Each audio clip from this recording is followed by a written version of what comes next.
우리나라의 근대 역사와 함께해온 기독교 역사를 도시 속 길에서 만나는 순례길 개발이 전국에서 잇따르고 있습니다. 사단법인 한국순례길이 펼치는 기독교 순례길 조성 사업을 살펴봤습니다. 연말이 다가오면서 벌써부터 거리에 크리스마스 트리가 등장했습니다. 성탄절을 보다 의미 있게 보내려면 지금부터 준비가 필요한데요. 나눔을 실천하는 성탄절을 생각해봤습니다. 한국교회 총연합 인선위원회가 대한예수교장로회 백석총회 장종현 대표 총회장을 차기 한국교회 총연합을 이끌어갈 대표 회장으로 추천했습니다. 한교총은 다음 달 7일 정기총회에서 대표 회장 인준 절차를 진행합니다. 코로나19 팬데믹 이후 생명과 죽음, 공중보건에 대한 관심이 높아지면서 의료 선교의 중요성이 더욱 강조되고 있습니다. 예수라는 이름을 지키며 선교 비전을 이어오고 있는 전주 예수병원이 올해로 125주년을 맞았습니다. 여러분 안녕하십니까? CBS 뉴스입니다. 우리나라의 근대 역사와 함께 해온 한국 기독교의 역사를 도시 속 길에서 만나는 순례길 개발이 전국에서 잇따르고 있습니다. 사단법인 한국순례길은 전국에 기독교 역사가 살아있는 순례길을 조성하고 알려나갈 계획입니다. 천수연 기자가 보도합니다. 서울 정동에는 우리 근대 역사를 만날 수 있는 지점들이 많습니다. 고종이 일본 세력을 피해 도망한 구 러시아 공사관 터. 대한제국 선포 이후 새로 지은 서양식 궁궐 중명전, 을사늑약이 체결된 곳입니다. 이 일대는 모두 미국 북장로교회 선교 기지였습니다. 덕수궁이 조그마니까 확장을 합니다. 주변에 있는 민간 가옥들을 매입을 해요. 그래서 선교사 장로교 기지가 다 덕수궁 부지로 편입이 되는 거예요. 그래서 이쪽 종로가 연지동으로 다 쫓겨가게 되는데, 반대편 이화여고와 정동제일교회 일대는 감리교회 선교기지였습니다. 여학생들을 위한 근대 교육기관인 이화학당에서는 스크랜턴 선교사의 교육 철학을 마주할 수 있습니다. 한국인의 정체성을 더 발전시키고 북돋는 그런 일을 선교사들이 하겠다. 그랬기 때문에 이 학교의 이런 교육 철학에서 유관순 같은 새로운 이 나라의 주인이 우리라는 나라는 선언을 하는 위대한 여성들이 나오는 겁니다. 사단법인 한국순례길이 서울 지역의 근대 기독교 역사길 조성에 나섭니다. 종로를 비롯해 남대문과 서대문 일대 등 사라지고 있는 근대 기독교 역사를 길을 따라 하나로 엮어내는 겁니다. 재개발이라는 이슈와 역사 건축물들의 유적지들의 보존이라는 거가 항상 대치되는 게 서울의 양상입니다. 그래서 그것들을 우리가 좋은 방향으로 끌어내기 위해서는 가치가 무엇인지, 근대 역사의 가치가 무엇인지를 자꾸 알리는 작업이 필요하고, 현재 기독교 순례길은 전남 신안의 12사도길을 비롯해 광주와 강원도 고성, 대구 등에서 준비되고 있습니다.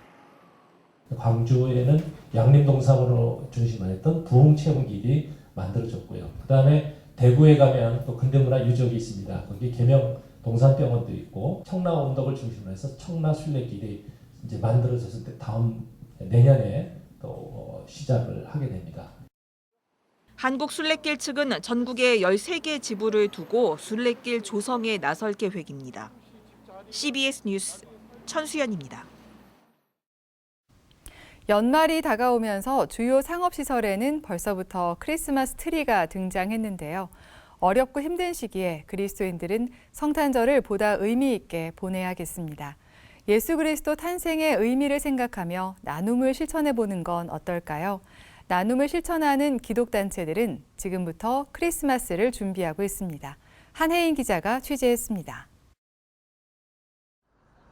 겨울의 시작을 알리는 입동이 지나면서 기온이 뚝 떨어졌습니다. 거리엔 벌써부터 크리스마스 트리가 등장했습니다. 연말이 다가오면서 고객들의 마음을 사로잡기 위해 크리스마스를 내세우고 있는 겁니다. 경기 침체와 전쟁, 재난 등으로 어려움이 큰 상황에서 맞은 성탄절. 그리스도인들은 예수 탄생의 진정한 의미를 생각하며 크리스마스를 준비하겠습니다. 기독NGO 희망친구 기아대책은 전 세계 40여 개 극빈국에서 예수 그리스도의 사랑을 전하고 있는 단체 파송 모든 봉사단원에게 크리스마스 선물을 전달합니다.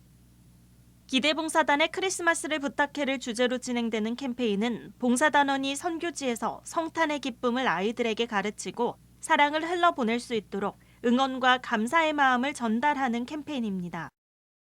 현장에서 수고하고 있는 그들에게 힘을 실어주고 그리고 그들의 사역에 좀 더 원동력을 제공해 주기 위해서 이 일들을 저희들은 이제 지속적으로 하려고 좀 계획을 하고 있습니다.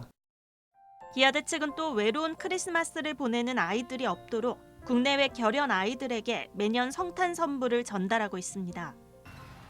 사마리안 퍼스 코리아는 전 세계 어린이에게 선물과 함께 복음을 전하는 캠페인 오퍼레이션 크리스마스 차일드를 진행합니다. 후원자가 성탄절 선물을 담은 상자를 보내면 사마리아 퍼스 코리아가 선교지 교회를 통해 현지 어린이들에게 전달하는 방식입니다. 준비한 이 마음만큼 그 친구가 좋아해 줬으면 좋겠어요. 사마리안 퍼스 코리아는 1993년부터 시작해 175개국 어린이들에게 2억 개 이상의 선물 상자를 전달했습니다. 이번에 국내에서 마련된 선물 상자는 우크라이나와 필리핀, 몽골 어린이에게 보내집니다. 기독교인들에게 성탄절은 예수 그리스도의 탄생을 축하하고 기념하는 하나의 축제입니다. 국내외 아이들에게도 성탄절이 기쁜 날로 기억될 수 있도록 나눔을 실천하는 성탄절을 보내기 위해서는 조금은 이른 감이 있지만 지금부터 이웃을 돌아보며 준비해야겠습니다. CBS 뉴스 한혜인입니다. 한국교회 총연합 인선위원회가 대한예수교장로회 백석총회 장종현 대표 총회장을 차기 한국교회 총연합을 이끌어갈 대표 회장으로 추천했습니다. 한교총은 오늘 인선위 회의와 상임회장단 회의를 잇따라 열고 순번제에 따라 예장 백석총회 장종현 총회장을 1인 대표 회장으로 추천했습니다. 장종현 대표 총회장은 다음 달 7일 개최하는 한교총 정기총회에서 인준을 받은 뒤 대표 회장직을 수행합니다. 한교총 인선위원회는 또 공동대표회장에 예장합동총회 오정호 총회장과 예장통합총회 김의식 총회장, 기감 이철 감독회장 등 3명을 추천했습니다. 빛의 자녀 교회가 일본 대마도 현지 환경단체와 대마도 시민 등을 초청해 제2회 환경 컨퍼런스를 개최했습니다. 컨퍼런스에서는 대마도의 환경 정책을 듣고 한일 양국의 환경 문제 현안을 함께 나눴습니다. 빛의 자녀 교회 김형민 목사는 대마도는 한국에서 흘러온 해양 쓰레기로 해변이 파괴되는 등 고통을 겪고 있다며 한국과 일본의 환경 문제를 해결하기 위해 함께 노력하자고 당부했습니다. 코로나19 팬데믹 이후 생명과 죽음, 공중보건에 대한 관심이 높아지면서 의료 선교의 중요성이 더욱 강조되고 있습니다. 이런 가운데 예수라는 이름을 지켜가며 선교적 비전을 더욱 확장시켜 나가고 있는 병원이 있어 주목되는데요. 올해로 125주년을 맞은 전북 전주 예수병원을 오요셉 기자가 소개합니다. 지금으로부터 125년 전 의료 선교사였던 마티 잉골드 여사로부터 시작된 전주 예수병원. 성문 밖 작은 초가집 한 채에서 시작된 예수병원은 어린이와 여성, 가난하고 병든 이웃들을 돌보며 의술을 통해 예수 그리스도의 사랑을 전했습니다. 일제시대 신사참배를 거부하며 8년 동안 폐원되는 아픔을 겪기도 했지만 선교사들의 헌신과 봉사, 교인들의 후원에 힘입어 호남을 대표하는 병원이 됐습니다. 예수병원은 특히 국내 최초로 수련의 제도를 도입해 체계적인 의료교육 시스템을 마련하고 농촌 등 지역사회 보건사업을 활발히 펼쳐 보건소 설립을 견인하는 등 우리나라 의료 발전에도 큰 역할을 했습니다. 지금은 의료봉사단체, 국제의료협력단을 운영하며 국내외 다양한 의료사역을 통해 그 정신을 이어가고 있습니다.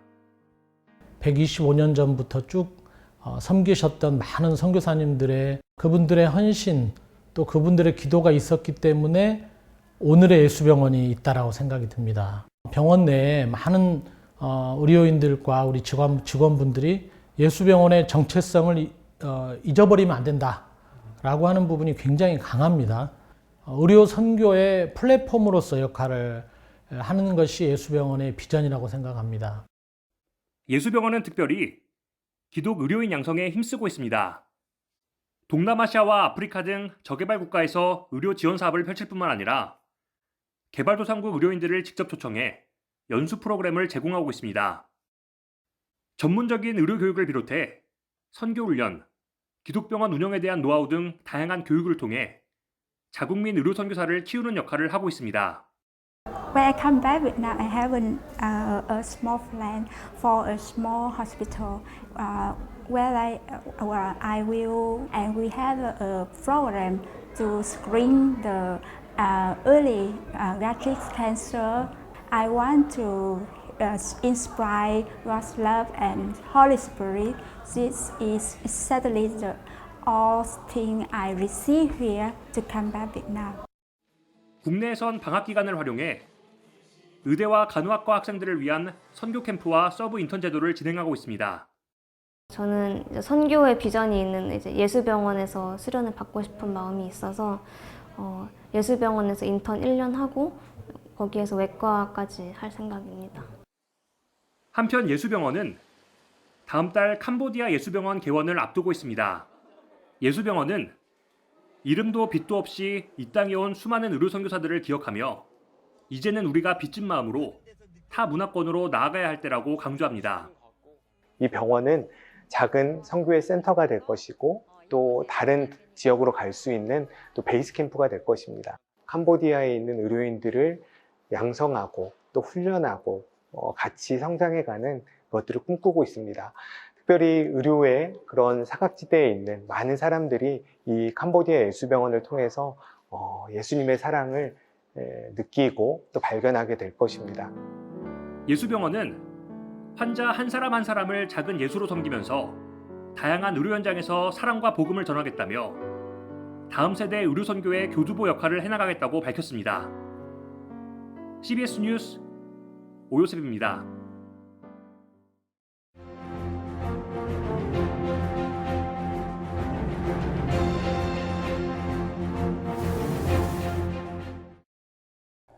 성경에 등장하는 이스라엘 민족이 로마에 대해 반란을 일으키고 진압된 후에 세계를 유랑하며 멸시와 천대를 받기 시작한 것이 2세기 초입니다. 로마 군대에 의해 추방당한 유대인 디아스포라들은 유대교의 전통을 중시했기에 기독교적 가치관을 지닌 유럽인들과 조화를 이루지 못했고 사회적으로 차별당하는 상황에 처하게 되었습니다. 독일의 히틀러 정권이 유대인 600만을 학살한 홀로코스트는 그 연장선에서 발생한 역사였다고 볼 수 있습니다. 디아스포라 유대인들이 시오니즘 운동의 기치 아래 팔레스타인 지역으로 이주를 시작했던 것은 제1차 세계대전 이전의 일이었습니다. 히틀러 정권의 억압과 위협은 유럽의 디아스포라 유대인들이 생명과 재산의 보호처를 찾아 팔레스타인 지역으로 이주하는 것을 가속화했습니다. 그러자 지난 2000년 동안 그곳에 살던 팔레스타인 주민들과 거주지의 갈등이 생겨났습니다. 그런데도 1948년 미국과 영국을 비롯한 강대국들은 이스라엘 국가의 수립을 지지하며 지원했습니다. 제2차 세계대전 이후 이스라엘과 아랍 국가들 사이에서 전쟁이 종종 발생한 것은 이스라엘이 국가 수립을 하며 팔레스타인 주민들을 강제로 추방한 것에 기인합니다. 1964년 팔레스타인 해방기구가 팔레스타인 주민들의 권리와 독립을 쟁취하기 위해서 조직됐습니다.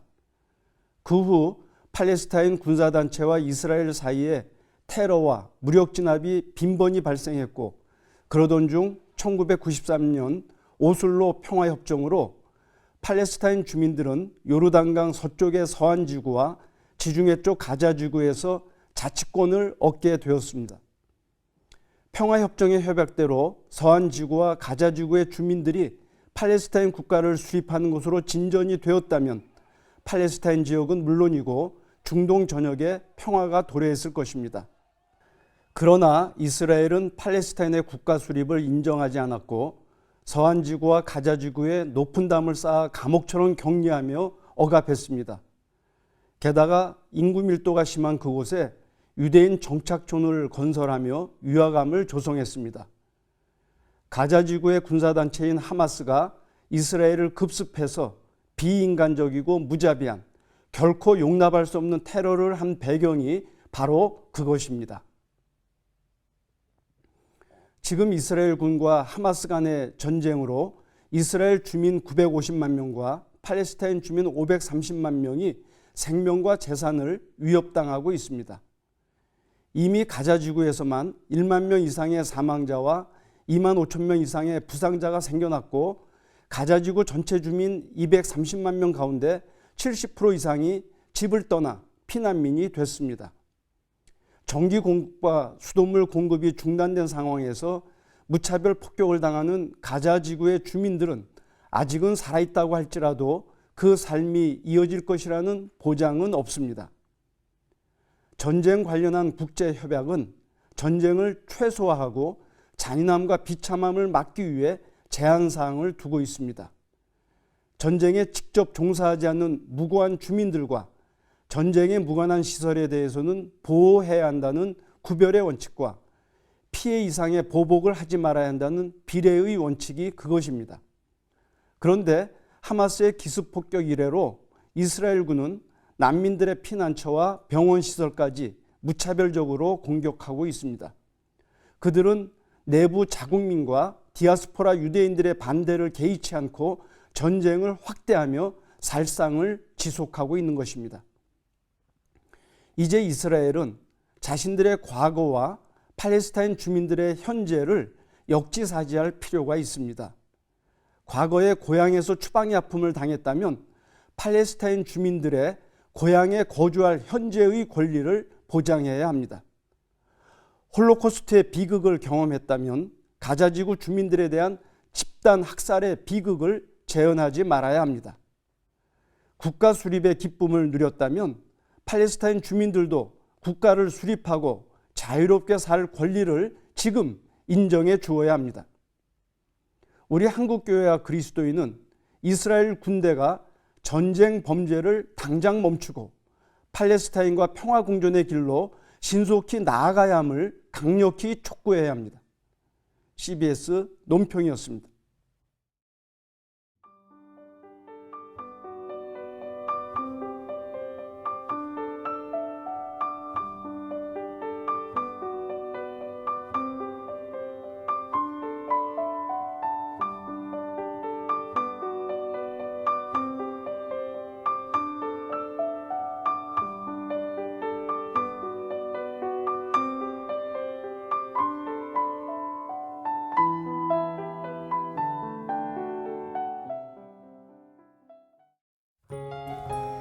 날씨입니다.